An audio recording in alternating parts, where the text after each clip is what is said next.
the kingdom of God and his righteousness, and all these things shall be added to you. पहले परमेश्वर की राज्य की खोज करो और उसकी धार्मिकता की, और ये सारी बातें प्रभु तुम्हें दे देगा. It will be added to you. तुम्हारे जीवन के अंदर प्रभु इन बातों को जोड़ देगा. Plus plus plus plus, added का मतलब प्रभु प्लस करता जाएगा. आज तुम्हें ये देगा, कल तुम्हें वो देगा, परसों तुम्हें ये देगा, तुम्हें हर चीज प्रभु प्रयोजन करेगा. तुम्हें वस्तुओं के पीछे भागने की जरूरत नहीं, तुम्हें प्रभु के राज्य के पीछे भागना है. तुम्हें लगने वाली सारी चीज को प्रभु ने वायदा किया, मैं तुम्हें दे दूंगा. Seek first the kingdom of God. हमारे लाइफ में आज प्रायोरिटी क्या है? हर एक के लाइफ में एक प्रायोरिटी होता है. कोई लोग अपनी नौकरी को बहुत ज़्यादा प्रायोरिटी देते हैं. काम काम काम काम, नौकरी नौकरी नौकरी. कोई लोग अपनी दुकान को बहुत प्रायोरिटी देते हैं. काम धंधा, दुकान धंधा, दुकान धंधा, उसको बहुत प्रायोरिटी देते हैं. और कोई लोग अपने परिवार को बहुत प्रायोरिटी देते हैं. मेरा बीवी, मेरा बच्चा, मेरा परिवार, मेरा बीवी, बच्चे, परिवार, उसको प्रायोरिटी देते हैं. लेकिन बाइबल कहता है तुम्हारे लाइफ में प्रायोरिटी प्रभु के राज्य को देना चाहिए. और इतना सारा काम करने के बाद में थोड़ा टाइम बचता है, वो हम प्रभु को देते हैं. एक्चुअली जो टाइम दिया है वो प्रभु ने हमें दिया है, लेकिन उसको हम थोड़ा ही टाइम देते हैं. हमारे लाइफ में 24 घंटा एक दिन का प्रभु ने आपको दिया है. उम्र के हिसाब से देके जाए तो डेविड कहता है, पढ़िए भजन संहिता, मुझे लगता है कि 90 चैप्टर के अंदर वर्स 10 या 20 में होगा. देखिए कि मनुष्य का जीवन 70 साल हो सके तो 80 साल. हमारे आयु के वर्ष 70 तो होते हैं, और चाहे बल के कारण 80 वर्ष भी हो जाए तो भी उनका घमंड केवल कष्ट और शोक ही शोक है. वह जल प्रभु कहता है कि अगर तुम 70 साल मतलब 70 जो है ईयर्स, प्रभु ने आपको ये धरती में जीने का टाइम दिया है. अगर बल हो तो बोलते हैं 80 तक चल जाएगा. बल हो तो 80 तक जाएगा. 80 के ऊपर जीना बोला तो दूसरे के ऊपर बोझ है. क्या बोलते हैं आप? आपको उठाना एक आदमी को पड़ेगा, हाथ पकड़ना एक आदमी को पड़ेगा, खिलाना एक आदमी को पड़ेगा. 80 का ऊपर बोला तो तुम दुनिया के लिए बोझ बन जाते हो. 70 तक तुम्हारा हाथ पैर चलता है, खुद ब खुद सब कुछ कर सकते हो. डेविड बोला है 70 साल, अगर बल हो तो 80. अगर एक आदमी की आयु को आप 70 में पकड़ लोगे तो 70 को आपने इसको गुना करके देखोगे तो आपको मिलता है लगभग 25,000 दिन ये धरती में जीने को मिलता है. 365 के हिसाब से अगर इंटू 70 करोगे तो आपको मिलेगा 25,000 दिन आपको मिलता है. इस 25,000 साल के अंदर, 70 के साल के अंदर, अभी मेरा चल रहा है 58. 2 पकड़ेंगे तो 60 और प्लस 10 70, मतलब 12 साल मेरे पास और जीने के लिए है. आप मेरे साथ समझ. सो 12 इंटू अगर आप पकड़ लोगे तो अभी तक मेरे लाइफ के अंदर अगर मैंने 58 ईयर्स को जिया, एक्यूरेसी नहीं है, जैसे कि रफ आइडिया दे रहा हूं मैं, तो मैं लगभग 18,000 दिन जी लिया हूं. कितना जी लिया हूं. सो अभी मेरे लिए जीने को बाकी है. इसमें 2 यानी 20 और वो मतलब 7 साल अभी मेरे लिए बाकी है, जिसको हम लोग अगर कैलकुलेट करोगे तो बहुत कम है. जैसे 365 को आप 7 से डिवाइड कर लो तो लगभग अभी मेरे पास में कुछ साल है बाकी. तो डेविड कहता है, प्रभु मेरा दिन गिनने की मुझे समझ दे, मेरा दिन गिनने की मुझे समझ दे. मतलब मैं कितना साल जिया दिन के हिसाब से, अब मेरे लिए कितना साल बाकी है, और अभी मैं जी रहा हूं, कैसे जी रहा हूं.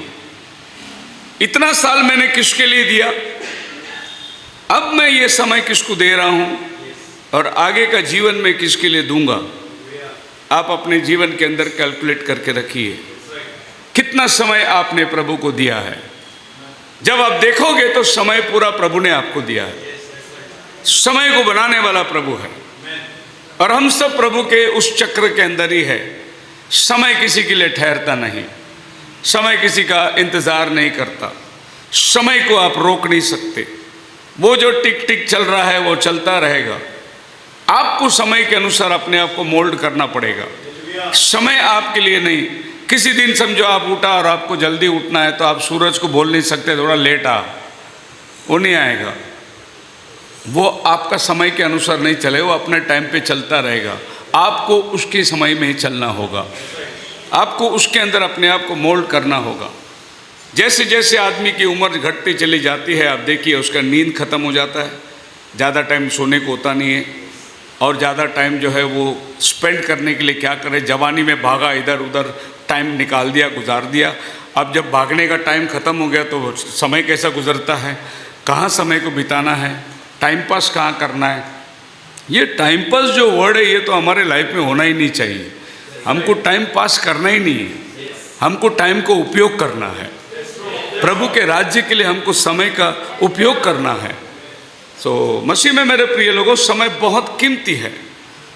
जैसे सुलेमान कहता है, ए जवान, अपनी जवानी के अंदर तू मनमानी कर, अपने आंखों की दृष्टि के अनुसार जैसा तू चलता है चल, जो तेरा मन तुझे कहता है कर, पर एक दिन याद रख तेरा न्याय होने वाला है। सबोपदेशक 12 अध्याय 1 वचन में लिखा है, हे जवान सुन, तू जो जी रहा है तेरे समय को कीमती, तू जीना है जैसा जी ले, पर एक बात याद रखना, तेरे को हिसाब देना पड़ेगा। जो समय प्रभु ने हमें दिया वो समय का भी हमें हिसाब देना पड़ेगा। जितनी आशीष प्रभु ने हमें दी है वो आशीष का भी हमें प्रभु को हिसाब देना पड़ेगा, क्योंकि वो सब चीज़ हमारे पास में दिया है ताकि हम उसका अच्छी उपयोग प्रभु के लिए कर सके। बाइबल कई एक बातें समय के विषय में कहता है।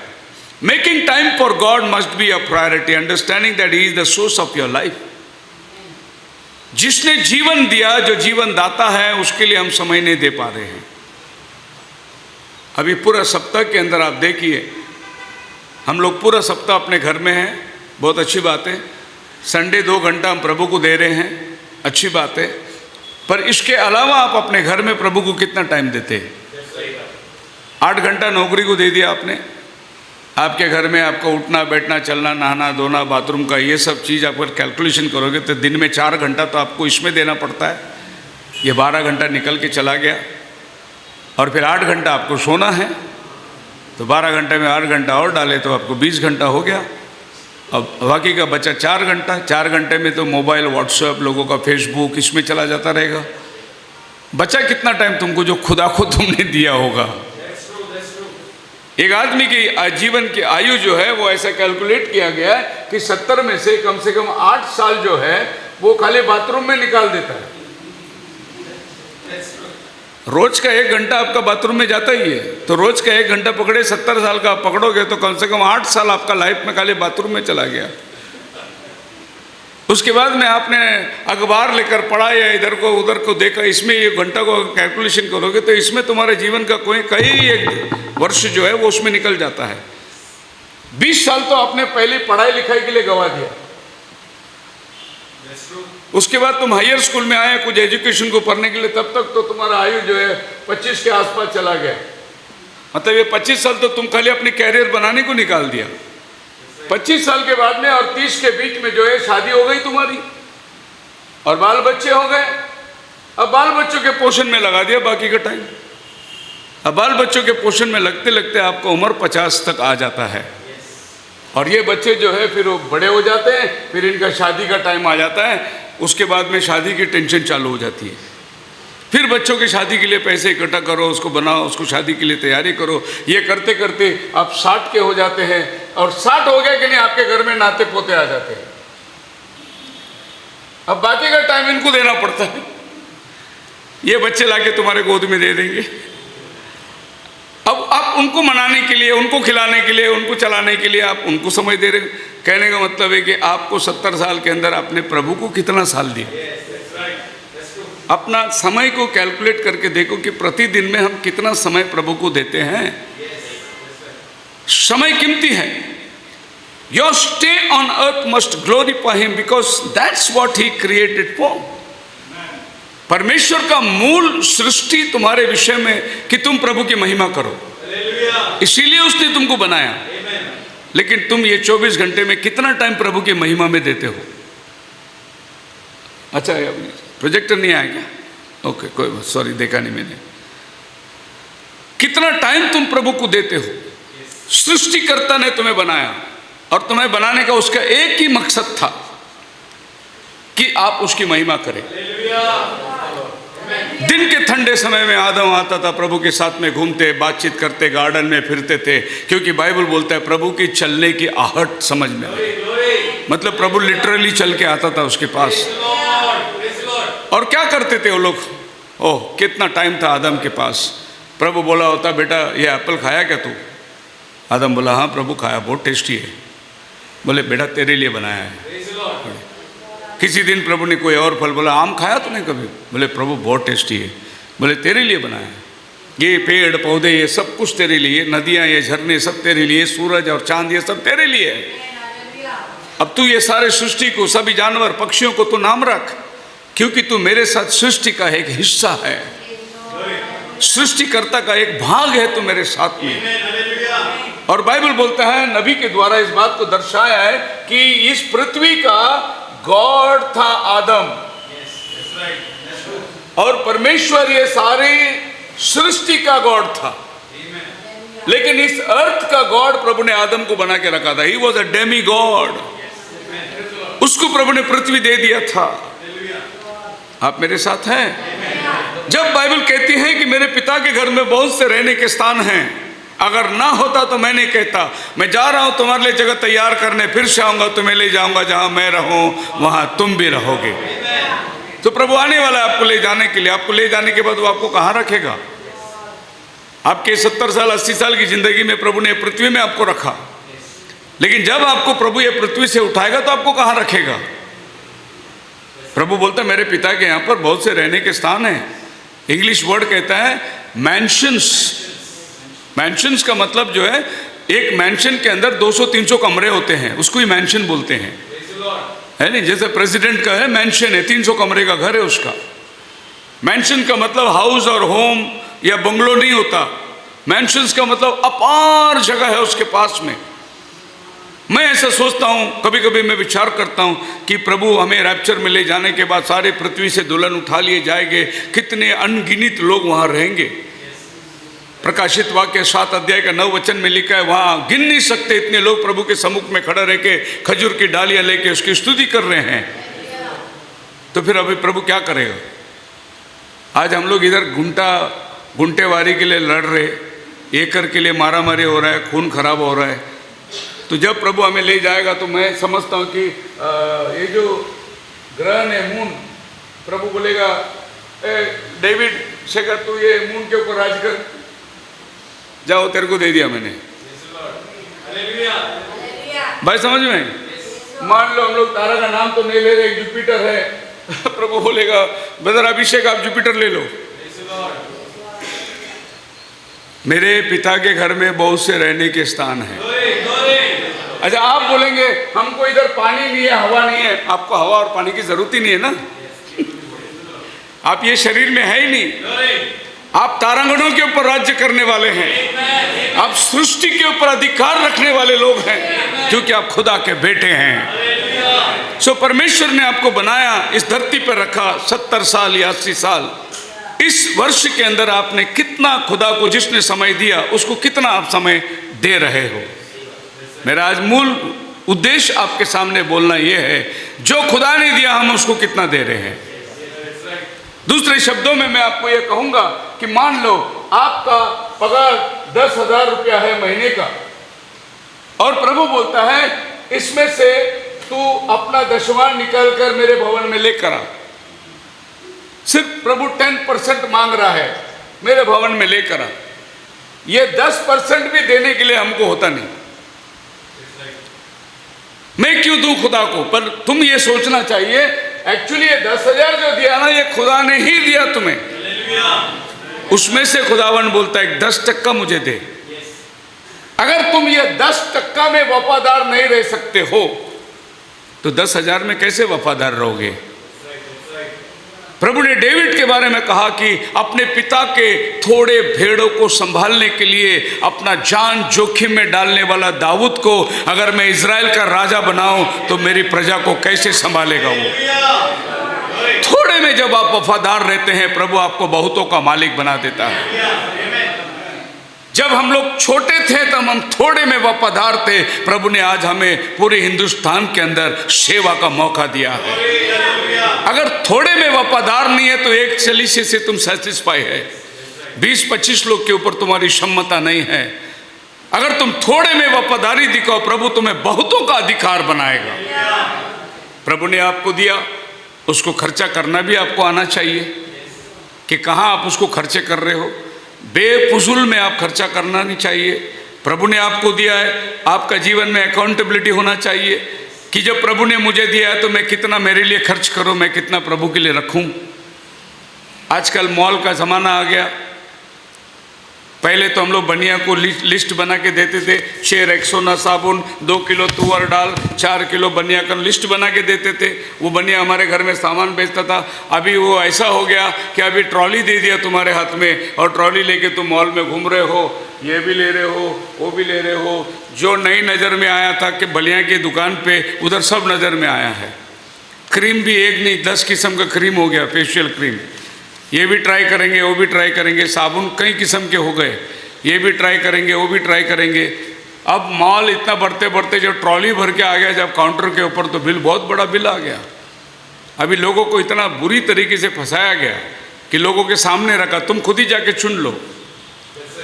और जब हमको चुनने का मौका मिला, पहले तो हम एक फेयर एंड लवली लिखते थे, लेकिन जब हमको चुनने को मौका मिला तो फेयर एंड लवली के साथ में अभी फेशियल क्रीम भी आ गया, उसको काला का गोरा बनाने वाला भी आ गया, और थोड़ा सा आपको शाइनिंग देने वाला भी आ गया। ये सब चीज़ कलेक्शन बहुत ज़्यादा हो गया हमारे पास। मैं जब भी मेरे मिसेस के साथ मॉल में जाता हूँ सामान लेने के लिए, डी-मार्ट में, मैं उसको बोलता हूँ, देख अपने को दुकान नहीं चालू करना है, महीने का जितना है उतना ही लेना, नहीं तो डजन डजन लेके क्या करना है। मेरे को अपने को बनिया को दुकान नहीं चला। कितना महीने को साबुन लगता है, 4 साबुन लगता है, 4 ही साबुन ले, अगले महीने ले लेंगे। लेकिन क्या होता है जब मॉल में जाते तो ढेर सारे सामान, फिर घर में सामान रखने कोई जगह नहीं। आप मेरे साथ है। मैं प्रभु का धन्यवाद देता हूँ कि मैंने एक ऐसी चीज़ मेरे लाइफ में अपनाया है, जैसे मुझे नए कपड़े आते हैं मैं पुराना निकाल के अपने ब्रदर लोग को दे देता हूँ। जो गरीब लोग हैं, जो लोग काम करने वाले मजदूरी लोग हैं, उल्टा ब्रदर लोग मेरे पास आए, पास्टर जी कुछ शर्ट रहेगा तो दे दो ना, कपड़े रहेगा तो दे दो ना। मैं जैसा नया कपड़ा है पुराना निकाल देता हूँ। कहने का मतलब है ज़रूरत से ज़्यादा हमें नहीं चाहिए। जितना हमें अपने लाइफ को सेट होता है उतना में काफ़ी है। हालेलुया। आप मेरे साथ हैं? हाँ, खुदावन ने हमें दिया है, एक मारुति अर्टिगा दिया है, सेटिस्फाई है। मर्सिडीज की क्या ज़रूरत है? अगर मर्सिडीज चाहे तो फिर लालच आ गया वहाँ पर, और बाइबल बोलते तो लालच ना करना। तो आपको ये समझ में आना मांगता है कि हम खुदा के विरुद्ध में कैसे कैसे काम करते हैं अपने निजी जीवन के अंदर, पर हमें समझ में नहीं आता। हम धीरे धीरे खुदा से दूर चले जाते हैं। बाइबल कहता है, Isaiah 43 चैप्टर वर्स 21 के अंदर लिखा है, this people I have formed my self, मैंने इन लोगों को बनाया, मैंने इनकी सृष्टि करी। दे शैल डिक्लेयर माई प्रेज, वे लोग मेरी स्तुति करेंगे। Earlier in verse 7, God says, everyone who is called by my name, whom I have created for my glory, जो जो मेरे नाम के कहलाते हैं उनकी मैंने सृष्टि करी, मेरी महिमा के लिए सृष्टि करी। मूल आपका सृष्टि खुदावन की महिमा के लिए हुआ है। पर हम खुदा की महिमा जो है सिर्फ दिन में पता नहीं कितना टाइम आप प्रार्थना करते हो, लेकिन 3 बार मैं संडे स्कूल में प्रार्थना करता था। जब संडे स्कूल के सर पूछते थे कितना बार प्रार्थना किया दिन में, हम बोलते थे 3 बार। कभी कभी किया, सुबह नाश्ता, दोपहर को खाना और रात का खाना, 3 बार प्रार्थना किया प्रभु के सम्मुख में। तो यही हमारे प्रार्थना का अवसर उधर ही मिल जाता है जब भी खाना सामने आ गया तो प्रार्थना करने की याद आती है। कितना समय हम प्रभु को दे रहे हैं। जो खुदा कहता मैंने तुम्हें अपनी महिमा के लिए बनाया। Glory hallelujah. I have formed him, yes I have made him, मैंने उसकी रचना करी, मैंने उसको बनाया। So God formed us for himself and we exist for him. He created us for his glory. आज ये पृथ्वी में हम जी रहे हैं, 2 हमारे बीवी, बाल, बच्चे, परिवार, माता पिता सब कुछ है, इनकी जिम्मेदारियां हम निभा रहे हैं, लेकिन हमारी सृष्टि मूल उसकी महिमा के लिए हुआ है। ये सब हमारी जिम्मेदारियां प्रभु ने हमें दिया है, लेकिन हमारे जीवन का सृष्टि का मूल कारण क्या है? प्रभु ने अपनी महिमा के लिए हमें बनाया। तो हमारे जीवन से हर क्षेत्र में प्रभु की महिमा होनी चाहिए। माता पिता का आदर कर। जब हम माता पिता को संभालते हैं, खुदावन का वचन पूरा होता है, महिमा खुदा को जाता है। अपने बच्चों को वो शिक्षण और तालीम दे जो प्रभु में बढ़ना चाहिए। जब हम अपने बच्चों को तालीम देते हैं, हम प्रभु का वचन को पूरा करते हैं, महिमा हमारे प्रभु को मिलता है। तू कलीसिया में जा, कलीसिया की सेवा कर, संतों की सेवा कर, ये प्रभु का वचन पूरा होता है। जब हम इसे करते हैं, महिमा मेरे प्रभु को मिलता है। यीशु ने कहा, अगर मेरे दास को एक गिलास पानी दे, उसका प्रतिफल नहीं खोएगा, महिमा प्रभु को मिलता है। एक दास को आपने एक गिलास पानी पिलाया, महिमा प्रभु को मिलता है। प्रभु बोलता है, मेरे मूल कारण बनाने का तेरा यही है कि तू मेरी महिमा कर। Hallelujah. But it means whatever we do, we should do it to the glory of God, recognizing that everything we have and all that we ultimately belongs to Him. जो भी हमारे पास है, वो सब उसका है, उसने दिया है। हालेलुया। सारा महिमा प्रभु को देते हैं, महिमा गौरव उसको देते हैं। हमारे जीवन के अंदर प्रभु को महिमा देने का समय जो है घटता चला जा रहा है। मैं देखता हूं कि सवेरे उठता बराबर पहला मोबाइल ही हाथ में आता है, ये देखने के लिए कि रात भर ने कितने लोगों ने मैसेज डाल दिया है। पर सवेरे उठते के साथ में पहला प्रेफरेंस हमें अपने प्रभु को देना है। प्रभु तूने बिस्तर से उठाया सही सलामत, रात की सुकून की नींद दे दी। प्रभु मैं धन्यवाद देता प्रभु, ये उजाला देखने का तूने अनुग्रह किया। एक और दिन तूने मेरे जीवन के अंदर जोड़ दिया, क्योंकि हमने पहला वचन पढ़ा था, ही एडेड, वो आपके जीवन में प्रतिदिन जोड़ता चला जाता है। वरना रात ही नींद में अगर आपको ले लिया होता तो एक दिन आपके जीवन में जुड़ता ही नहीं। तो पहला धन्यवाद हम प्रभु को देते हैं, प्रभु तूने मुझे जिंदा उठाया। हालेलुया। दूसरा हमें प्रभु का करार करना है, प्रभु आज का दिन मेरा चाल चलन, मेरा जीना, मेरा उठना, मेरा बैठना सारे आपके महिमा के लिए होना चाहिए। मुझे पाप से रक्षा कर, मुझे बुराई से बचा ले प्रभु, मेरे हर दुष्टता से। ये हमारा पहला प्रायोरिटी जो प्रभु को है। पहले धन्यवाद देना है कि प्रभु तूने ये दिन दिया, और अब वो दिन में मैं क्या करने वाला हूँ, मेरे प्रभु के साथ वादा है। और एक बात मूल कभी भूलना नहीं, प्रभु जब तू आएगा ऐसा कोई काम मेरे जीवन में ना हो जिससे तू निराश हो। अगर तू आज दोपहर को 12 बजे आता है तो मैं तेरे कामों में पाया जाना चाहिए। ऐसे कोई जगह पे नहीं पाए जहां प्रभु निराश हो सकता है।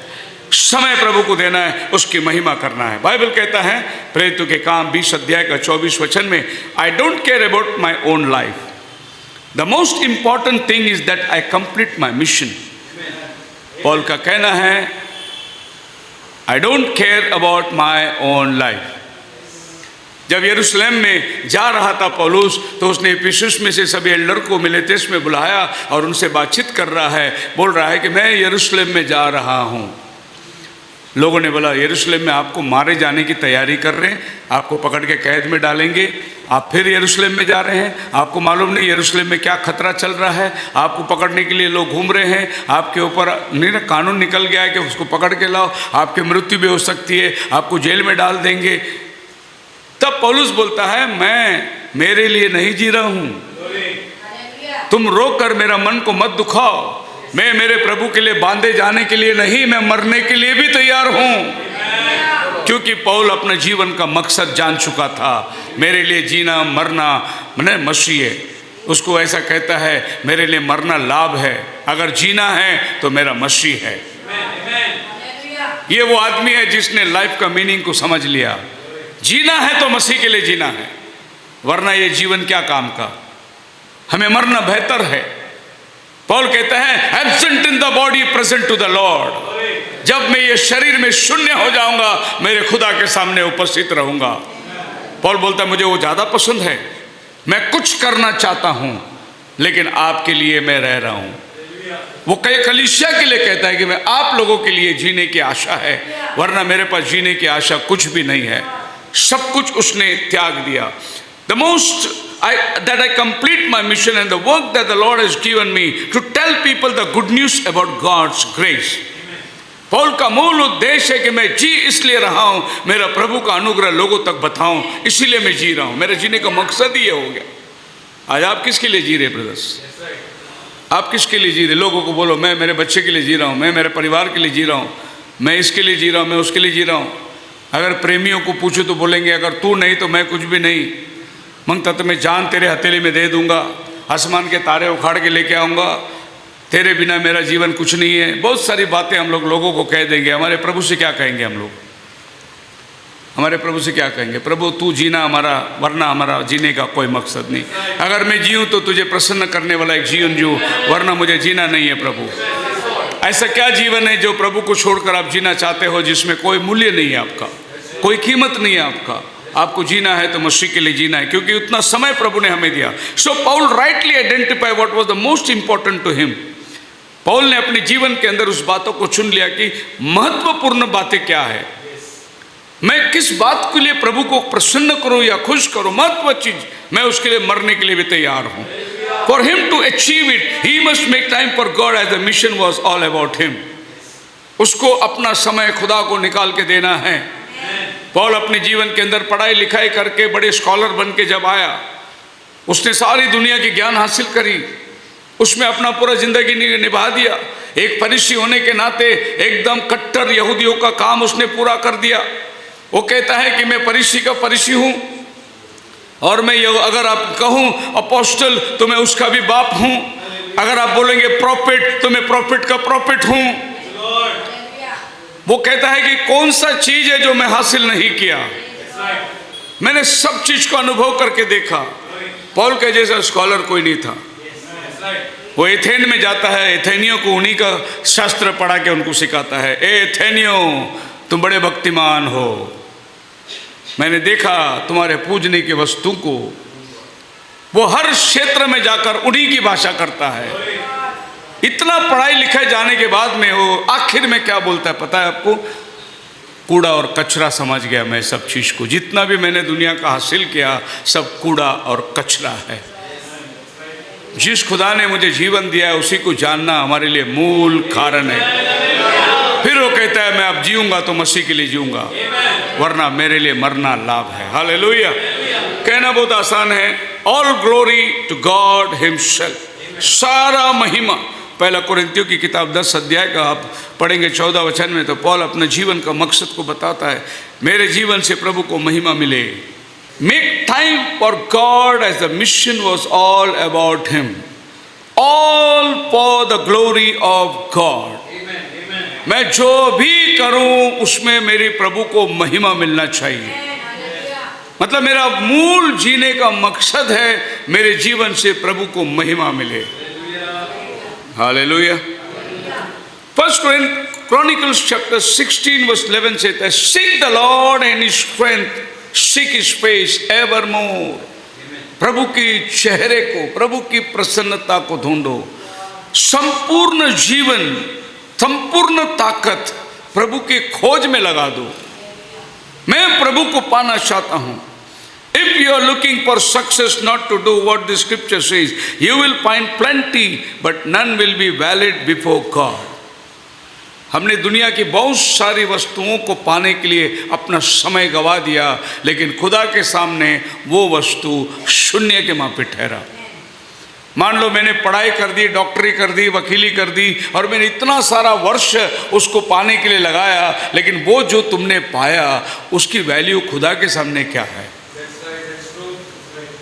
तुम बन गए, एक डॉक्टर बन गए पढ़ लिख कर, और डॉक्टर का बनने के बाद इतना वर्ष लगाया, इतना पैसा लगाया, डॉक्टर की डिग्री मिल गई, दुनिया वाह वाह बोलने लगा, आपके हॉस्पिटल, डिस्पेंसरी, नौकरी, बढ़िया पगार, लेकिन यही डिग्री को खुदा के सामने रखो, उसकी वैल्यू क्या है खुदा से मांग के देखो। खुदा के सामने जीरो है वो। तुम इतना डिग्री करके, इतना कुछ बढ़ के, इतना बड़ा बनने के बाद में अगर उसमें प्रभु को जरा भी महिमा नहीं मिलता है तो तुम्हारा इतना डिग्री क्या काम का है? तो वेस्ट है, तुम्हारा टाइम वेस्ट कर दिया तुमने। आप मेरे साथ है? So you have no valid excuse for neglecting God. फिर अगर प्रभु ने आपको पूछा कि तूने मेरे लिए कितना समय दिया, तो आपके पास में जवाब ही नहीं है, और जो काम आपने हासिल किया उसके कोई वैल्यू ही नहीं है खुदा के पास, क्योंकि तुमने उसमें खुदा की महिमा करी ही नहीं। एक बात और है कि एक पास्टर जी बोलता है कि मैं डॉक्टर हूँ, मैं प्रैक्टिस करता हूँ, और मंडे से लेकर सैटरडे तक डिस्पेंसरी में प्रैक्टिस करता है और संडे को चर्च में आके पास्टरगिरी करता है। फिर बाद में बोलता है लूक भी तो डॉक्टर था। बिल्कुल लूक डॉक्टर था, लेकिन लूक का लाइफ और तुम्हारा लाइफ कैसे मैच कर रहे हो? लूक बाइबल बोलता वैद्य था, तुम प्रैक्टिस कर रहे हो। मैं हमेशा ये बात कहता हूँ, एक बार एक प्रीचर और एक पास्टर दोनों भाई थे, सगे भाई, और चलते चलते एक दिन एक बार मार्केट के अंदर एक आदमी को मिल गया और वो था डॉक्टर, पर पहचानने में नहीं आया। उसने बोला hello brother, praise the Lord. तो डॉक्टर पीछे मुड़ के बोला I am the not one who preaches, I am the one who practices. मैं वो प्रचार करने वाला भाई नहीं है जिसको तुम बुला रहे हो, मैं प्रैक्टिस कर रहा हूँ। लैंग्वेज अलग लग रहा है, लेकिन याद है डॉक्टर प्रैक्टिस कर रहा है, इसका मतलब प्रीचर प्रैक्टिस नहीं कर रहा है, वो खाली प्रीचिंग कर रहा है। ऐसे बहुत से बार हमारे लाइफ में प्रीचिंग है लेकिन प्रैक्टिस नहीं है। हमारे लाइफ में प्रैक्टिस का होना बहुत ज़रूरी है। जो ज्ञान हमने पाया, ये ज्ञान हमारे क्रिया के अंदर लेकर आना बहुत ज़रूरी है। बोलो हालेलुया।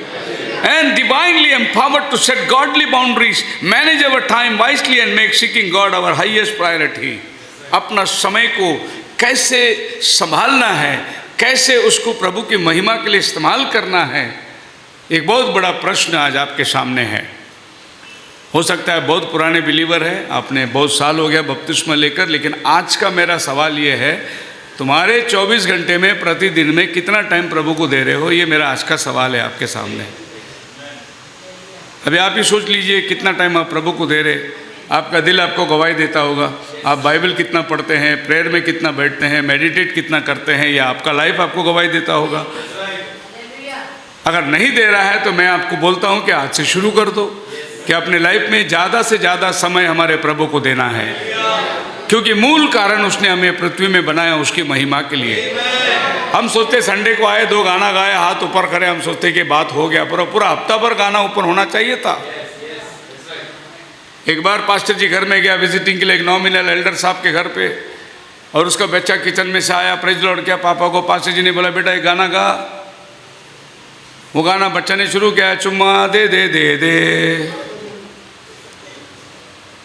मम्मी किचन से बोलती है वो संडे स्कूल का गाना गा, संडे स्कूल का गाना। वो कहेगा संडे स्कूल का गाना गाएगा, संडे स्कूल का गाना एक ही दिन गाता है, फिर मंडे से सैटरडे वही टीवी का गाना गाता है। क्या सिखाया तुमने अपने बच्चे को? आज हमारा बच्चा क्या गवाही देता है प्रभु के लिए? मैं उम्मीद करता हूं कि आप मेरी बातों को समझ पा रहे हैं। Seek the Lord and his strength. प्रभु की खोज करो और उसकी सामर्थ्य की खोज करो। And seek his face evermore. उसके चेहरे को देखने के प्रयास करो।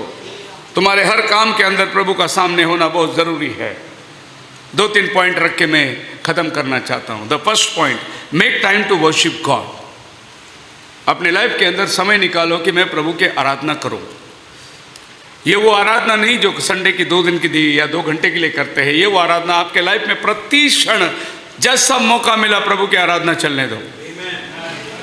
मैं सवेरे उठ के आता हूँ, दांत बीत घस के, जैसा पहला मैं आता हूँ मैं अपना टीवी ऑन करता हूँ, प्रभु के गाने लगा देता हूँ, ताकि घर में प्रभु की आवाज़ गूंजते रहे, प्रभु की प्रसन्नता गूंजते रहे। और वो प्रभु का जब वो गाने जब अपने घर में गूंजते हैं, एक सूदिंग, एक बड़ा अनोखा महसूस आपको होता रहेगा। क्योंकि जब प्रभु की महिमा होती है, चाहे आप गाओ, चाहे टीवी में लगाओ या टेप में या मोबाइल में लगाओ, लेकिन जब आप प्रभु की तारीफ करते हो, आपको प्रभु की प्रसन्नता आपके चारों तरफ दिखाई देती है। आपका घर को आप पहला चर्च बनाओ, क्योंकि मेरा परमेश्वर ने चर्च बनाने के पहले घर बनाया। आदम और हवा को पहले उसने घर बना के दिया, बाद में उसने चर्च बना के दिया। आज अगर आपका घर चर्च नहीं बनेगा, चर्च कभी भी आपको चर्च नहीं लगेगा। बस चर्च आपके लिए एक नॉमिनल, जैसे एक नामधारी के मापित गए, सबको हाय बाय किए आ गए, यही लगेगा। आपका घर पहला चर्च बनना बहुत ज़रूरी है। आपका घर में जैसे आपने प्रार्थना करी, आपका बीवी, आपका परिवार, आपका बच्चा, सब एक डिवोशन टाइम प्रभु को देना बहुत ज़रूरी है। हो सके तो अपने परिवार के अंदर फैमिली अल्टर बना दो। एक ऐसी वेदी अपने घर में बनाओ कि शाम को 7 बजे सब लोग टेबल में बैठना चाहिए, प्रार्थना होना चाहिए। इसको बोलते हैं फैमिली अल्टर। अगर आप शाम में नहीं बैठ सकते तो सवेरे का विधि बनाओ आप, कि आप सवेरे उठे, परिवार को उठा दो और एक साथ बैठकर प्रभु के सानिध्य में एक प्रार्थना कर लो। फैमिली अल्टर आपके घर में होना बहुत ज़रूरी है। अगर आप अपने घर को चर्च नहीं बनाओगे, आप चर्च को कभी भी चर्च नहीं समझोगे, खाली एक एंटरटेनमेंट हॉल हो जाएगा। जैसे एक आदमी सिनेमा देखने जाता है, सर्कस देखने जाता है, पैसा दिया, बैठा 2 घंटा 3 घंटा बैठा और बाहर उठ के आ गया, पिक्चर बहुत अच्छा था, मालूम ही नहीं बाजू में कौन बैठा था। एंटरटेनमेंट। जब आप चर्च में आते हो और बहुत अच्छा मैसेज, बहुत अच्छा गाना, और किसी को प्रेज लॉर्ड भी नहीं किया, मालूम ही नहीं मेरे बाजू में कौन बैठा था, तो तुम एंटरटेन हॉल में बैठ के जा रहे हो, चर्च में नहीं बैठे हो। चर्च में जब तुम बैठते हो तो हर एक व्यक्ति तुम्हारा पारिवारिक व्यक्ति बन जाता है। हर एक आदमी यीशु के लहू से खरीदा हुआ आदमी बन जाता है। तुम्हें महसूस होना चाहिए कि मैं अपने परिवार में आया हूँ, चर्च में नहीं, परिवार में आया हूँ। क्योंकि जब आप अपने परिवार को चर्च बनाओगे, चर्च आपके लिए परिवार बन जाएगा। हालेलुया। जॉन चैप्टर 4 वर्स 24 कहता है, God is a spirit and those who worship him must worship in spirit and in truth. परमेश्वर आत्मा है, उसके भजन करने वाले आत्मा और सच्चाई से भजन करें। यानी परमेश्वर आत्मा है तो उसके भजन करने वाले चाहिए, और भजन आत्मा और सच्चाई से होना बहुत जरूरी है। लूक 4 अध्याय 8 वचन में यीशु मसीह ने क्या उत्तर दिया? It is written, worship the lord your God and serve him only. जब शैतान ने बोला तू मेरे सम्मुख में गिर जा, मेरे नमन कर, मैं ये सारा संसार तुझे दे दूंगा, यीशु ने कहा केवल अपने परमेश्वर की उपासना कर। आज शैतान ये सारी दुनिया को आपके कदमों में रख देगा। सिर्फ शैतान आपको इतना करेगा, तेरे प्रभु को आराधना मत कर, मेरी आराधना कर। और शैतान आपको प्रभु से दूर निकालने के लिए सब देगा। आपको बिजनेस देगा, आपको पैसा देगा, आपको गाड़ी घोड़ा देगा, आपको दुनिया में बहुत काम देगा। खाली शैतान का मकसद एक ही है, आपको प्रभु से दूर लेके जाने का काम। और वो हम कर रहे हैं, जानबूझकर कर रहे हैं। हम लोग, हम प्रभु से दूर जाने का रास्ता बना रहे हैं। आप मेरे साथ हैं? हमें नहीं करना है। मसीह में मेरे प्रिय लोगों, मैं कहता हूँ, एक आदमी कहता है, एक बाप कहता है, मेरा बेटा दुबई में, अमेरिका के अंदर है, 5 लाख रुपया कमाता है। मैं बोलता हूँ मेरा बेटा इंडिया में खाली 5,000 कमाता है, लेकिन रोज शाम की भोजन हम साथ में करते हैं। अब बताइए वो 5 लाख का क्या उपयोग और आपका 5,000 की क्या वैल्यू? कोरोना में क्या हुआ था? बाप माँ मर गए, इधर बच्चा आ ही नहीं सका, लॉकडाउन हो गया। कितने बच्चे अपने विश्वास के अंदर मैंने देखा कि अपने माँ बाप के मुंह नहीं देखे, माँ भी मर गया, बाप भी मर गया, बच्चा मुंह ही नहीं देखा। मैं बोलता हूँ ऐसा बच्चे की ज़िंदगी क्या काम का, जो अपने माँ बाप की सेवा तक नहीं कर सका, उसके मौत में एक गिलास उसको पानी तक नहीं पिलाने सका। ऐसा तो ढेर सारे कमाई करके किस काम का वो कमाई? एक दिन तेरे बच्चे भी तेरे लिए वही नतीजा लेकर आएंगे। आप समझ रहे? ये लाइफ में जो प्रभु ने जिम्मेदारियां दी हमें, वो जिम्मेदारियों को हमें निभाना है, जिससे हमारे प्रभु की महिमा होती है। और सारा समय जो प्रभु ने हमें दिया, उसमें से हम प्रभु का वचन को कार्यशील करते हैं। बोलो हालेलुया। केवल तो अपने परमेश्वर की उपासना कर। The supreme honour must be given to God alone.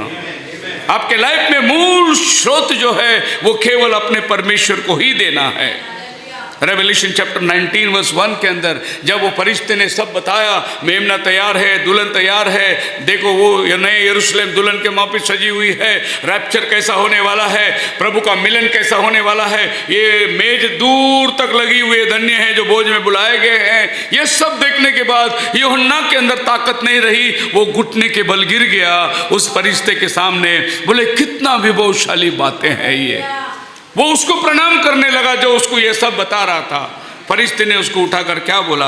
After this things I heard a great voice of my people in heaven saying hallelujah, salvation and glory and honour and to power and to the lord our God.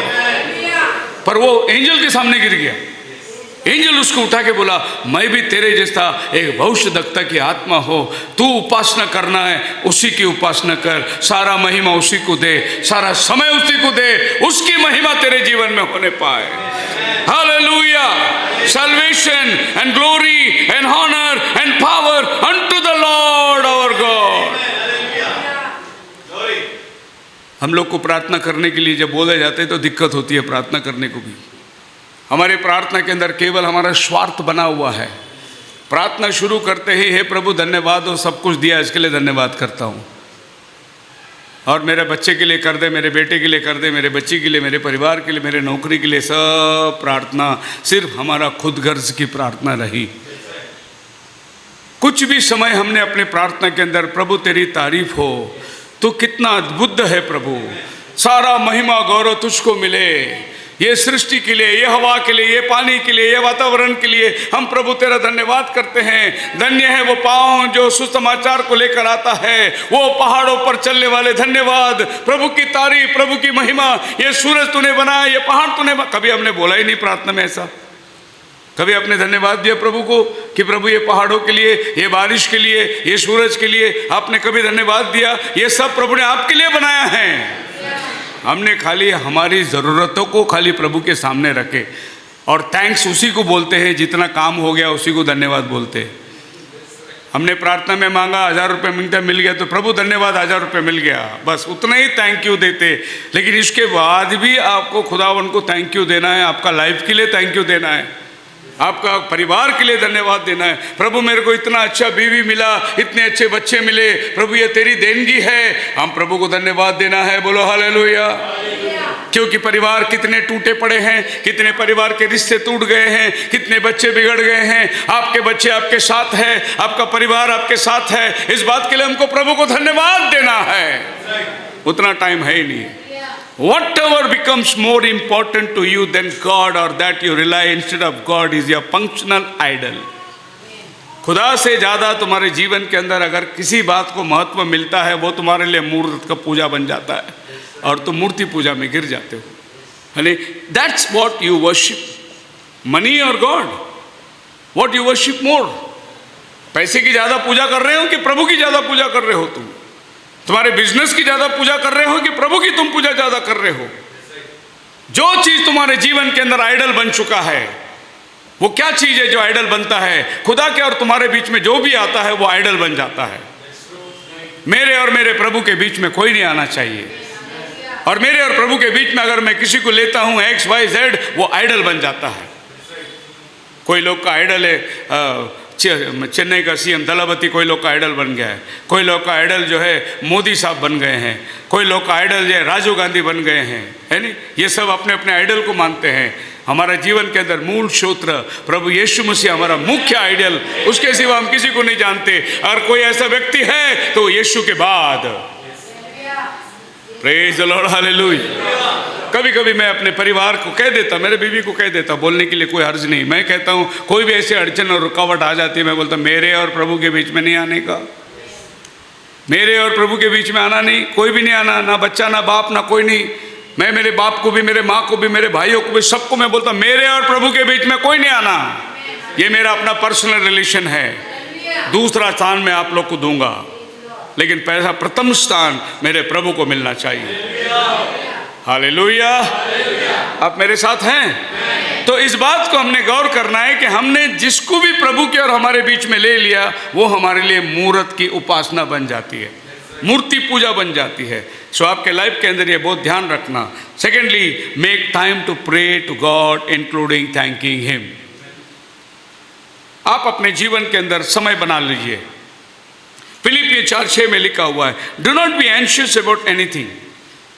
किसी बात के लिए उतावली मत करना, but in every situation bye prayer and petition.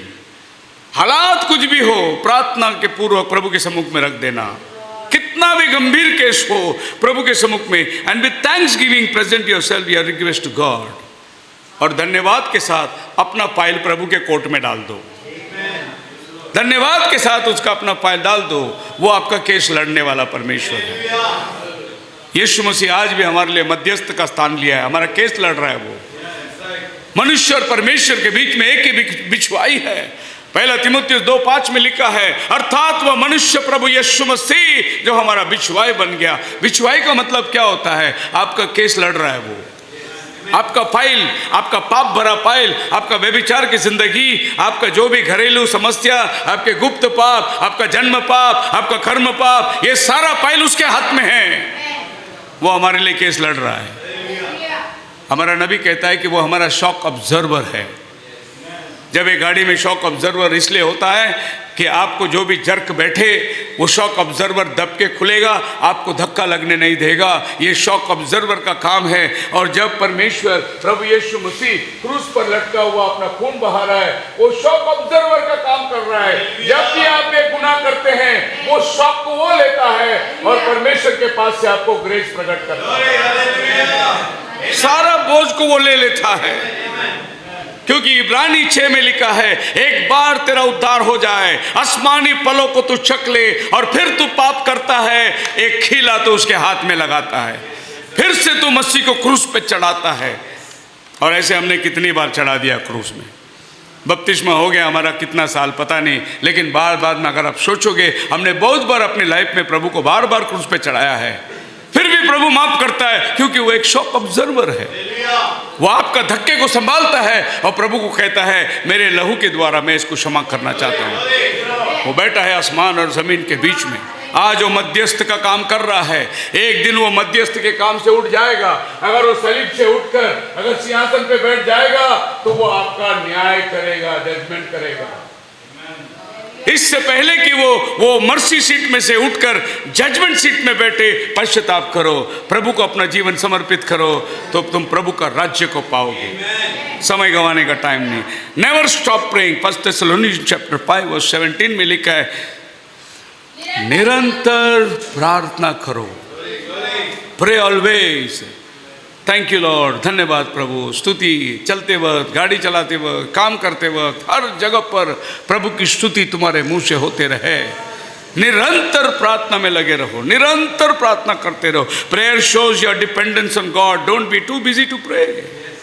आपका प्रार्थना इस बात का सबूत है कि आप प्रभु पर कितना भरोसा रखते हैं। अगर आपका लाइफ में प्रार्थना कम है तो प्रभु का ऊपर भरोसा कम है।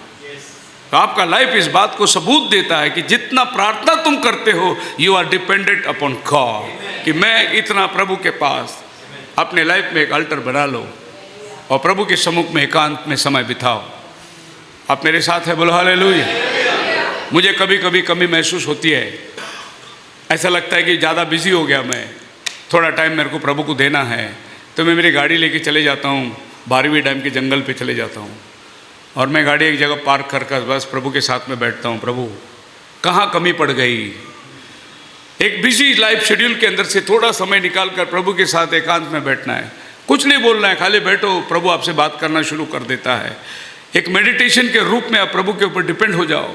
वो पहाड़ों और वो पानी और उस सृष्टि को देखकर प्रभु को बोलो, प्रभु क्या तू कलाकार है, प्रभु क्या सुंदर पहाड़ तूने बनाया है। बैठो, उसके साथ बात करते बैठो। आपके लाइफ में सेक्लूडेड टाइम निकालना बहुत ज़रूरी है, प्रभु के लिए समय निकाल कर देना बहुत ज़रूरी है। ये हमारा डेली का डिवोशन होना चाहिए। पहले उसके धार्मिकता और उसके राज्य की खोज करो, ये सब बातें प्रभु तुम्हें दे देगा। प्रभु बोला, पहला समय मुझे दो, बचा हुआ समय मैं तुझे आशीष दूंगा। पहला मेरा हिस्सा मेरे पास लाओ, तुम्हारे जो बच्चे हिस्से को मैं बढ़ाऊंगा, मैं आशीष दूंगा, मैं तुम्हें फुलाऊंगा, मैं तुम्हें फैलाऊंगा, मैं तुम्हें ये पृथ्वी में भर दूंगा। पर पहला तुम मेरे पास आओ। जब तक वो लड़का ने 5 रोटी यीशु के हाथ में नहीं दिया, तब तक वो अकेला ही खा सकता था। यीशु के हाथ में देने के बाद 5000 लोग खा सके।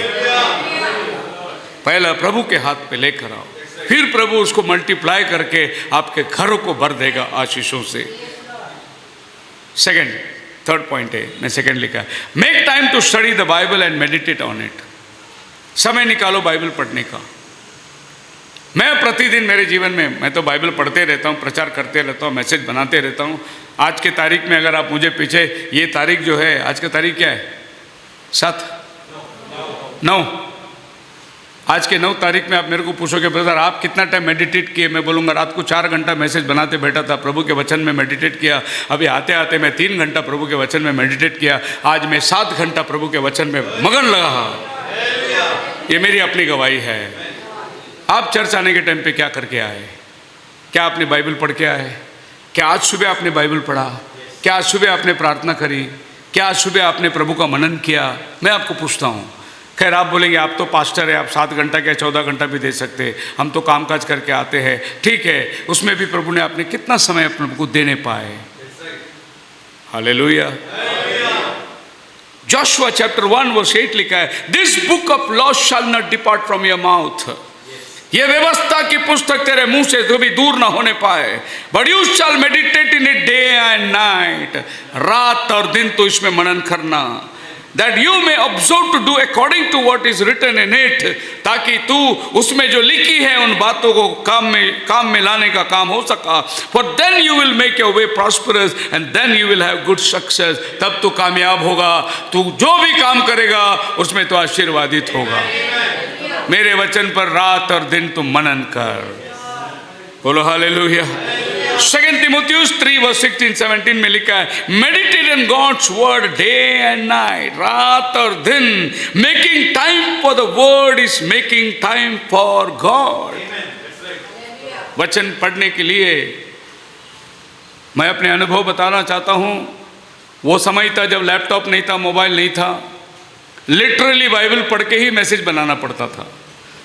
आज बहुत आसान हो गया, आपने खोल दिया गूगल, डाल दिया कौन सा वर्ड, सर्च कर दिया, आ गया पूरा लाइन। बाइबल में इतना बार लव लिखा हुआ है, आप चुन लिया उसमें जो भी लव। लेकिन उन दिनों में लव ढूंढने के लिए पूरा बाइबल पढ़ना पड़ता था, नहीं तो डिक्शनरी बाइबल यूज करना पड़ता था। ऐसे टाइम पे रात भर बैठकर वचन बनाते थे, रात भर प्रभु के वचन में मनन करते थे। कभी कभार ऐसा हो जाता था, वचन दिमाग में है लेकिन बाइबल में किधर है मालूम नहीं। ऐसा बाइबल में लिखा है ये तो मालूम है, लेकिन कहाँ लिखा है मालूम नहीं। और संडे सवेरे प्रीच करना है, वो वचन चाहिए, कहाँ ढूंढेंगे।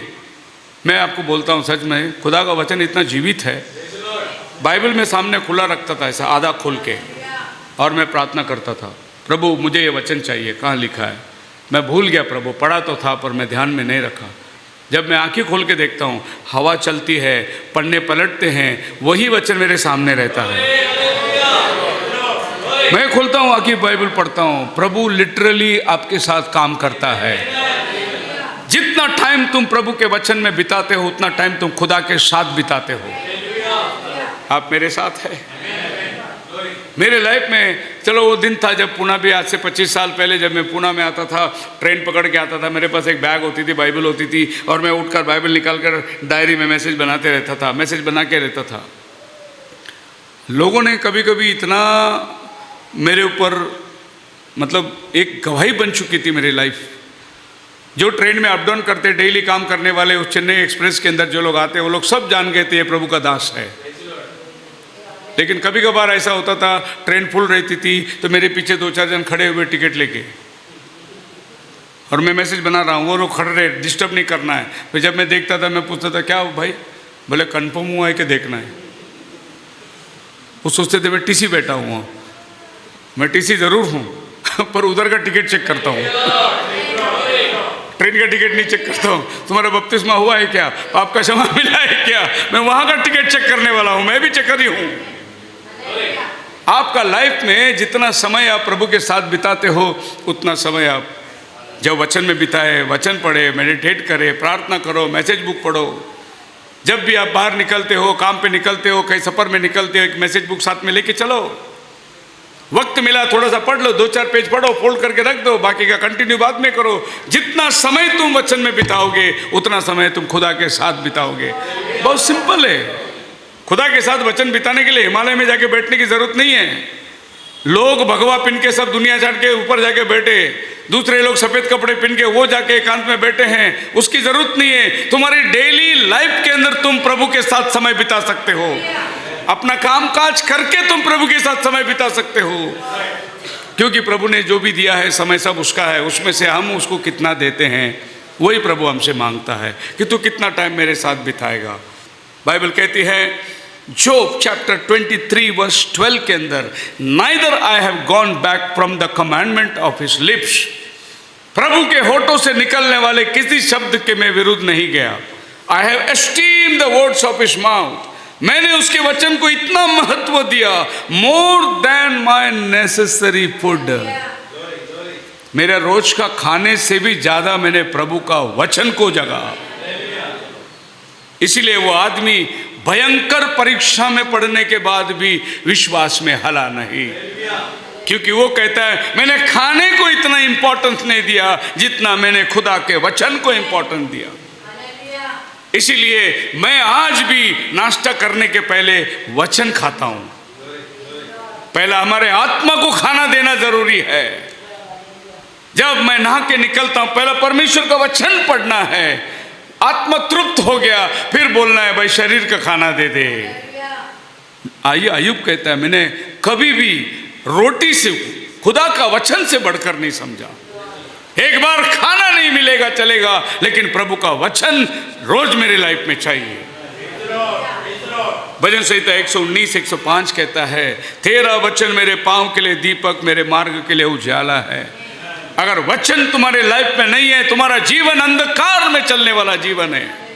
तुम्हारे पास लाइट है ही नहीं, इस दुनिया के अंधकार में तुम चलते चलते भटक जाओगे। अगर वचन तुम्हारे साथ है, तुम्हारे लिए लाइट है। हालेलुया। कितने भी घोर अंधकार हो, प्रभु का वचन तुम्हें मार्गदर्शन करेगा, लेके जाएगा। रात और दिन मैं परमेश्वर के वचन में मनन करूंगा। एक जोर से आमीन बोलिए, देखेंगे होश में हो क्या? क्योंकि बहुत बड़ा प्रश्न मैं आपके सामने रख दिया है। अभी आप सब लोग ये प्लान करते होंगे कल से मैं बाइबल पढ़ूंगा, कल से मैं प्रार्थना करूंगा, टाइम दूंगा प्रभु को। ये आपका माइंड में अभी चलता होगा, क्योंकि मैं जानता हूँ इस बिजी शेड्यूल लाइफ में हमारे पास टाइम है ही नहीं खुदा को देने के लिए। लेकिन कभी कभार खुदावन संदेश के द्वारा हमें याद दिलाता है कि हम दूर न चले जाए, फिर से करीब आ जाए और प्रभु के प्यार के अंदर हम बने रहे। प्रभु हमेशा चाहता है कि आपको अपने पास में बुलाए रखे। Make time to share the word of God with non believers. खाली वचन को पढ़ना, जानना, दिमाग बड़ा करने का ज़रूरी नहीं है। जो मुझे मिला ये दूसरे को बताना भी ज़रूरी है। Share your word. जब भी टाइम मिला आप इस बात को गैर कौमों को बताना भी आपका काम है। आपके परिवार, आपके रिश्तेदार, आपके मित्रजन, जो भी आपके करीबी लोग हैं, उनको परमेश्वर का वचन बताना भी चाहिए। खाली तुम पढ़ते रहोगे तो क्या होगा? सर बड़ा हो जाएगा। और आपको मालूम है जिसका बच्चे का सर बड़ा है उसको बोलते हैं अब नॉर्मल चाइल्ड। सर बड़ा हो जाता है, वो 50 का होता है तभी दिमाग 5 का होता है। उसको मुंह से पानी गिरता रहता है, नाक से पानी गिरता रहता है, वो बच्चा है नहीं, अपंग बच्चा दिखाई देता है। ऐसा बहुत सारे आज बिलीवर लोग हैं, सर ज्ञान से बड़ा हो गया लेकिन अपंग बच्चे हैं वो लोग। उनका जीवन के अंदर कोई कार्य है नहीं, हर चीज़ के लिए उन्हें मदद करना पड़ता है। तुम प्रभु के वचन के अंदर don't be an onlooker, join the labour force because the harvest is plentiful but the labourers are few. Matthew chapter 9 verse 37। खाली देखने वाले मत बनो ब्रदर, पार्टिसिपेट करो। आज हमने कन्वेंशन की तय किया है ब्रदर, आप काम करो उसमें, आप पार्टिसिपेट करो उसमें। नहीं मेरे को बहुत मालूम है, कुछ फायदा नहीं तुम्हारे इतना मालूम रख के, जब तक तुम अपने को जो मालूम है दूसरे को नहीं शेयर करते हो। कम प्रभु के पास में आओ, प्रभु के काम में लग जाओ, प्रभु के काम के अंदर हाथ बढ़ाओ, प्रभु के काम के अंदर अपने आप को प्रस्तुत बताओ। कुछ नहीं करने आता कोई बात नहीं, लेकिन अगर आप खड़े भी रहेंगे तो भी बहुत बड़ा सामर्थ हो जाएगा। अगर मैं हूँ आपके साथ में, इतना तसल्ली भी मिल जाए, काम करने वाले को साहस और हिम्मत मिलती है। अपने आप को तुम वहाँ पर प्रस्तुत करो। खाली जानना काफी नहीं। Jesus came to seek and save the lost. Luke 19:10 में लिखा है प्रभु खोए हुओं को ढूंढने आया है। हमें तो ढूंढ लिया उसने, लेकिन वही काम उसने हमको भी दिया है, खोए हुओं को ढूंढना, यह हमारा काम है। आज हम जा रहे हैं इवेंजलिज्म के लिए, प्रचार के लिए जा रहे हैं, कन्वेंशन मीटिंगों के लिए जा रहे हैं। किसके लिए जा रहे हैं? खोए हुओं को ढूंढने जा रहे हैं। क्यों? लोगों को सच्चाई नहीं है, भटक गए हैं। लोगों ने सांप्रदायिक के शिक्षणों से झूठे उपदेश में चले गए। उनको सच्चाई बताकर फिर से प्रभु के फोल्ड में लाने के लिए हम जा रहे हैं। खाली हम तक प्रभु बात सीमा नहीं है, हमें उस काम को आगे लेके जाना है। जो काम हम कर रहे हैं इज ए कंटिन्यूएशन मिनिस्ट्री। यीशु मसीह का छोड़ा हुआ काम को हम आगे लेके जा रहे हैं। पृथ्वी की छोर तक यीशु मसीह यरूशलेम में था, लेकिन पृथ्वी की छोर तक लेके जाने के लिए आपकी जिम्मेदारी दी है उसने। ये काम को आपको कंटिन्यू करना है। आप मेरे साथ है, बोलो हालेलुया। क्या हो रहा है? अगस्त महीना हो रहा है, सितंबर, अक्टूबर, नवंबर, दिसंबर, 2026 में 4 महीना आपके पास है। 4 महीना, ये 4 महीने में एक बिलीवर को प्रभु के पास लेके आओ, नॉन बिलीवर को 4 महीने में। हर आदमी एक अपने दोस्त, एक मित्र, कुछ भी करके उसके लिए प्रार्थना करो, बोलो मैं इसको प्रभु का मार्ग दूंगा, और एक दिन उसको चर्च में लेके आके बिठाओ। देखो बीज को लाके आपको डालना आपका काम है, वो बढ़ाना वो प्रभु का काम है, लेकिन लाके आप डालो। वो जंगली हो, गेहूं हो, कोई बात नहीं, बीज है तो वो पनेगा। रोशनी में कोई भी बीज आएगा वो पनेगा, लेकिन लाके उसको समुद्र में डालना ये आपका काम है। तो फिर आप सोचो दिसंबर महीने में, आज हम लोग यहाँ पर कितने लोग बैठे हैं? 100 लोग बैठे हुए हैं। दिसंबर महीने में अगर हर आदमी एक आदमी को लाएगा तो कितने होंगे? ऐसा हुआ नहीं कभी।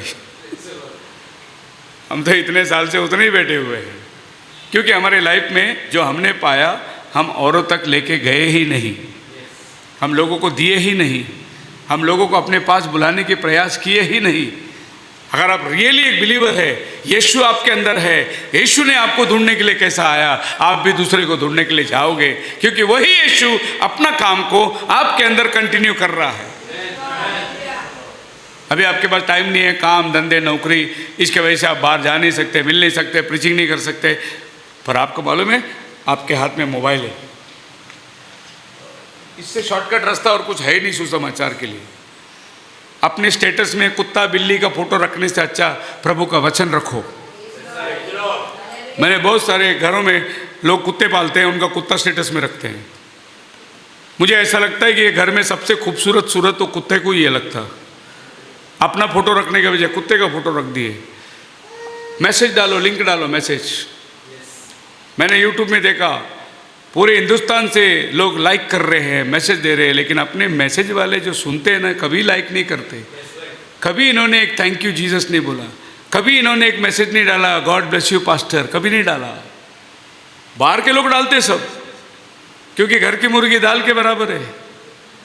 बाहर वाले सुन रहे क्या मैसेज हो रहा है, वो लोग देख रहे हैं, पास्टर मिलना चाहते हैं, आना चाहते हैं, आप इधर आइए, नहीं तो हम उधर आते। और हमारे लोग, मैंने नहीं देखा अपने लोग कभी भी मैसेज के अंदर कोई कमेंट पास करे। मैसेज सुने, मैसेज सुनते भी नहीं होंगे, क्योंकि आप तो लाइव सुन लिया।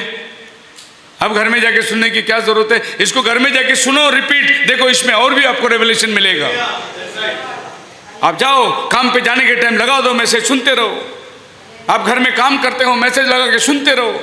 मैंने अपने जीवन में देखा बहुत से लोग गवाही देते हैं। मैं गुजरात में गया था, हमारे एक पास्टर भाई जो है, उसका छोटा भाई जो है, उसको सैलून का दुकान है। वो वीडियो में लगा देता है, टीवी में रख देता है। वहाँ पर जितने लोग आते दाढ़ी बनाने, बाल काटने, सब मैसेज सुनते रहते हैं। लोग बोलते यार पिक्चर का गाना लगाना, बोला बाल काटना, मैं काटना, तो इधर मैं यही लगाऊंगा, सुनने का तो बैठने तो जा। हालेलुया। वचन सुना लोगों को, मैसेज शेयर करो लोगों को, अपने परिवार को शेयर करो, अपने जान पहचान रखो, अपने स्टेटस में मैसेज रखो। क्या इससे बड़ा काम और कुछ है? बहुत काम हो सकता है, पर हम करते नहीं। करना है, क्योंकि जो टाइम प्रभु ने हमको दिया है उसमें से हमको उसको भी टाइम देना है। कब प्रभु को आप समय दोगे? Share the gospel in every day. Believers are to deliver them the word of salvation, lead them to Christ and guide them into the discipleship. एक एक विश्वासी का काम है लोगों को प्रभु के पास लाना, उसको मार्गदर्शन करना, उसको वचन बताना। ये हर बिलीवर का काम है, क्योंकि जो काम प्रभु ने आपके लिए किया आपने दूसरों के लिए करना है। ये कंटिन्यू मिनिस्ट्री प्रभु ने हमें दिया है। आगे हम जाएंगे, make time to worship with other believers. This is the last point. दूसरे विश्वासियों के साथ मिलकर प्रभु की आराधना करने के लिए समय निकालो। हालेलुया। एक में के घर में जाओ, अपने नीचे निकट कुटुंबी नज़दीक के लोग कौन रहते हैं देखो, उनके आवाज़ में जाओ, प्रेज द लॉर्ड बोलो। एक आधा दिन उनको अपने घर में बुलाओ। एक भोजन के समय में बैठकर प्रभु की तारीफ करो।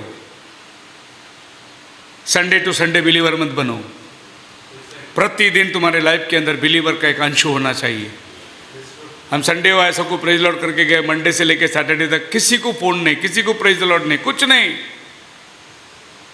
मसीह में मेरे प्रिय लोगों, आपको प्रतिदिन बाइबल के अंदर एक वचन है, आपको पता है, मुझे लगता है कि मत्ती 9:9 में होगा, मैथ्यू चैप्टर 9 वर्स 9 में होगा। एक वचन पढ़ लीजिए।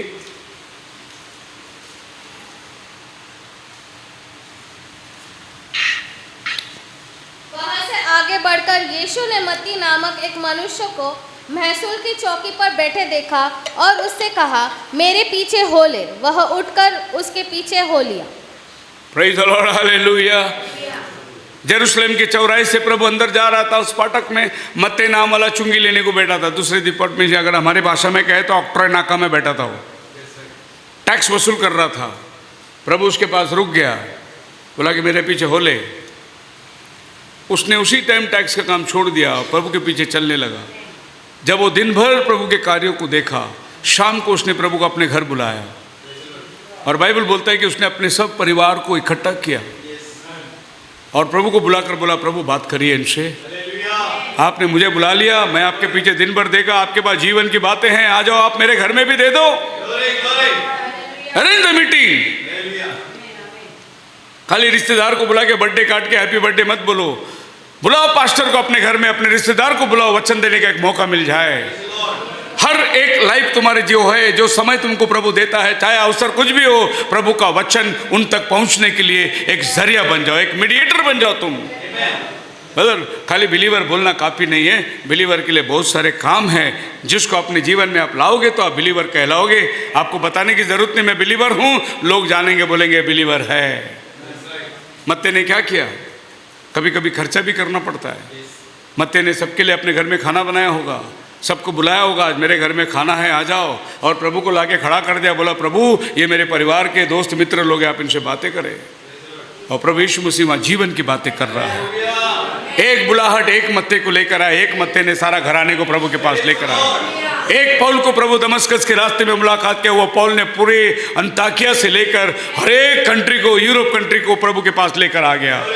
एक आदमी को प्रभु बुलाता है, एक आदमी ने पूरा दुनिया को हिला के रख दिया। एक विलियम ब्रनम को प्रभु ने बुलाया, पूरा वेस्टर्न कंट्री को उन्हें हिला के रख दिया। आज ये दुनिया उसके संदेश में मानते हुए आगे बढ़ रहे हैं। एक आदमी, one man in the hand of God. एक एलिया को प्रभु ने पहाड़ पर बुलाया, 400 बाल देवता के नबियों को कत्ल कर दिया। 7,000 लोग उसके मैसेज में चुने हुए लोग प्रभु ने गुप्त रखा हुआ था। एक एलिया, एक एलीशा, एक मीका। यहोशापात ने कहा, क्या खुदा के तरफ से बोलने वाले कोई नहीं है? आहाब ने कहा है, पर वो कभी मेरे कुशाल की बात नहीं कहता, उसका नाम है मीका। यहोशापात ने बोला, मीका को बुला ले, हम खुदा से जानना चाहते हैं कि ये युद्ध में हमारा क्या होगा। अरे मेरे पास 400 लोग हैं ना, मेरे पति जजेबेल बाइबल कॉलेज चालू किया है, 400 बाल देवता का प्रॉफिट को पाल के रखी है। तो जा 400 प्रॉफिट लोग आए, बोले क्या होगा युद्ध में? बोला राजा कुशल से जा तू, हम देखते हैं कि तू जय पा रहा है। ओ, जिसका रोटी खाता उसका गुण गाएंगे ना। आज हमारे पादरियों की यही हालत हो रहा है, जो संता रोटी देता है उसी का गुण गाते हैं। हमारी आज की परिस्थिति ऐसी हो चुकी है।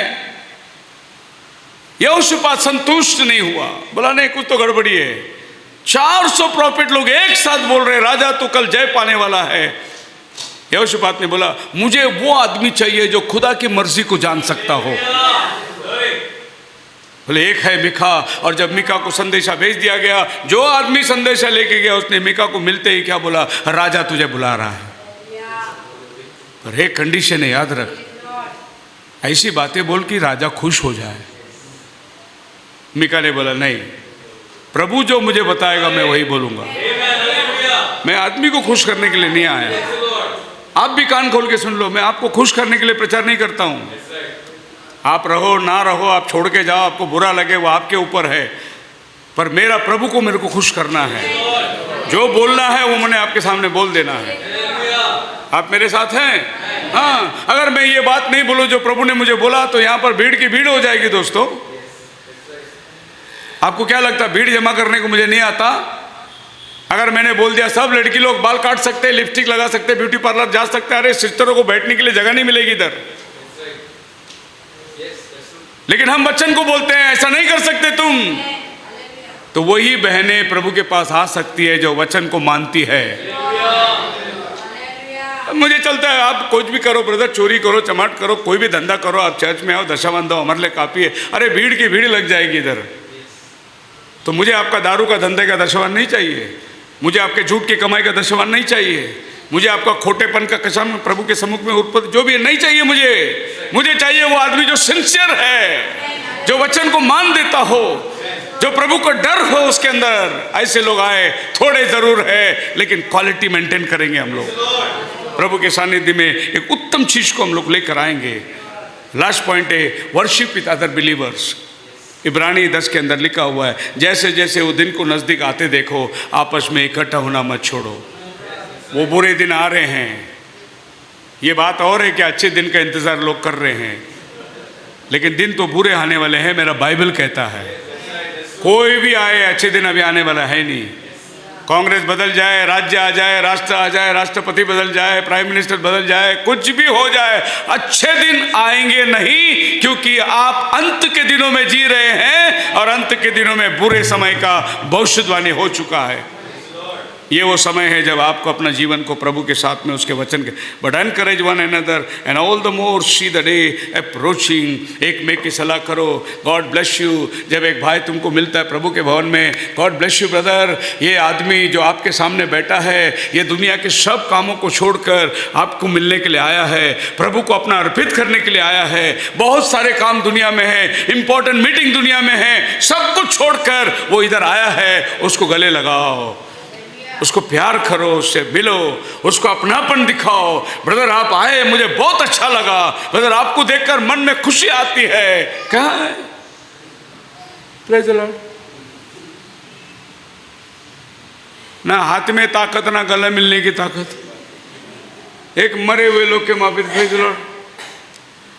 आपके मन में वो खुशी है नहीं कि एक विश्वासी बहन जो आपके साथ अनंत काल जीवन बिताने वाली है, आज आपके साथ संगति कर रही है। क्या आपके पास में वो आनंद नहीं कि हम अपनों के साथ मिल रहे हैं, जिनके साथ हमेशा की जिंदगी बिताने वाले हैं? एक अटैचमेंट को लेकर आओ, ऐसा प्रेज़ लॉर्ड करो, सामने वाला हिलना मांगता है, गॉड ब्लेस यू ब्रदर। उसको लगना मांगता है कि भाई मेरा अटैचमेंट है इसके साथ में। नामदारी के लिए मत करो। मैंने कुछ ऐसे लोगों को भी देखा, प्रेज़ लॉर्ड करते ऐसे प्रेज़ लॉर्ड करते। अछूता लोग हैं क्या हम लोग? कुछ लोग प्रभु भोज के दिन पैर धोते, अपनों का ही पैर धोते। क्यों? यही तो एक मौका है, जो हमको नहीं चाहता उसको पकड़ के उसका पैर धो देने का। इसीलिए तो कम्युनियन रखा गया है। जो हमसे मुंह चुराता है, बात नहीं करता है, प्रेज़ लॉर्ड नहीं करता है, कम्युनियन का दिन इंतजार करते बैठो। जैसा पास्टर ने अनाउंस किया पैर धोने को जाओ, उसको ही जाके पकड़ो जो तुमसे मिलना नहीं चाहता, और उसको बोलो ब्रदर आज मैं आपका पैर धोना चाहता हूँ। ब्रदर आप मसीह में मेरे भाई है। आज प्रभु तो है नहीं, लेकिन प्रभु आपके अंदर है। मैं आपका पैर धोऊंगा तो मेरा प्रभु का पैर धोऊंगा। हालेलुया। देखो कलीसिया में एकता को लाने का यही तरीका है, प्रेम में बना रहने का यही तरीका है। हमें नामदारी मसीह नहीं चाहिए। खुदावन आपको बड़ी आशीष दे। प्रार्थना के अंदर जाएंगे। धन्यवाद।